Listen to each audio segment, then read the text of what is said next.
नमस्कार. आज मी तुमच्याशी शेअर करत आहे कैरी भात रेसिपी. एकदम सोपी आणि चविष्ट रेसिपी आहे.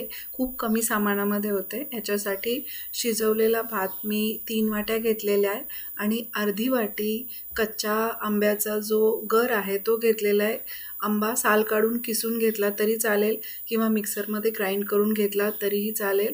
तर शिजलेला भात हा थंड हवा आहे आपल्याला, त्यामुळे तो तुमचा शिल्लक राहिलेला भात जरी तुम्ही वापरलात तरी चालेल किंवा फ्रेश जर तुम्ही नुकताच बनवला असेल तर तो भात आपल्याला थंड करून घ्यायचा आहे आणि त्याच्यामध्ये कैरीचा गर घालून मिक्स करून घ्यायचा आहे. भात शिजवताना थोडंसं मी मीठ घातलं होतं.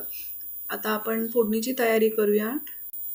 एका पॅनमध्ये 2 मोठे चमचे तेल घेतलेले, 1 छोटा चमचा मोहरी, कढीपत्त्याचे 7 ते 8 पानं, 2 हिरव्या मिरच्या, 3 लाल सुक्या मिरच्या, उडीद डाळ 1 मोठा चमचा, आलं लसूण पेस्ट 1 मोठा चमचा.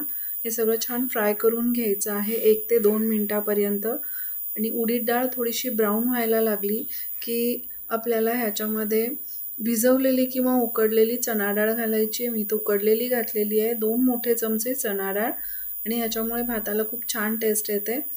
पुन्हा हे 1 मिनटासाठी परतून घ्यायचं आहे. 1 छोटा चमचा हळद, 2 छोटे चमचे जिरा पावडर, 1 छोटा चमचा हिंग, चवीसाठी 1 छोटा चमचा मी इथे मीठ घातलेलं आहे. पुन्हा याला 1 मिनटासाठी परतून घेतल्यानंतर ह्याच्यामध्ये 1 मोठा चमचा साखर घातलेली आहे आणि ह्याच्यामध्ये गरम मसाला 1 मोठा चमचा घातलेला आहे. तर पुन्हा एकदा ह्याला मिक्स करून घ्यायचं आहे. म्हणजे हा मसाला आणि हे जे डाळींचं जे मिश्रण आहे ते सगळं एकजीव झाल्यानंतर ह्याच्यामध्ये आपल्याला जो आंब्याचा गर मिक्स केलेला भात आहे तो घालायचा आहे. किंवा भातावरती हे फोडणीचं मिश्रण तुम्ही घातलं तरीही चालेल. तर ही चणा डाळ जी आहे ती उकडलेली घेतल्यामुळे पटकन शिजलेली आहे. जर तुम्ही भिजवलेली घेत असाल तर थोडंसं पाणी टाकून ह्याला थोडं बॉईल करून घ्या आणि मगच ही फोडणी तयार करा. तर हा जो कैरी मिक्स केलेला भात आहे तो ह्याच्यामध्ये आपल्याला सगळा मिक्स करायचा आहे. फोडणी सगळी जी आहे ती एकदम छान व्यवस्थित सगळ्या भाताला लागेल अशी मिक्स करून घ्यायची आहे.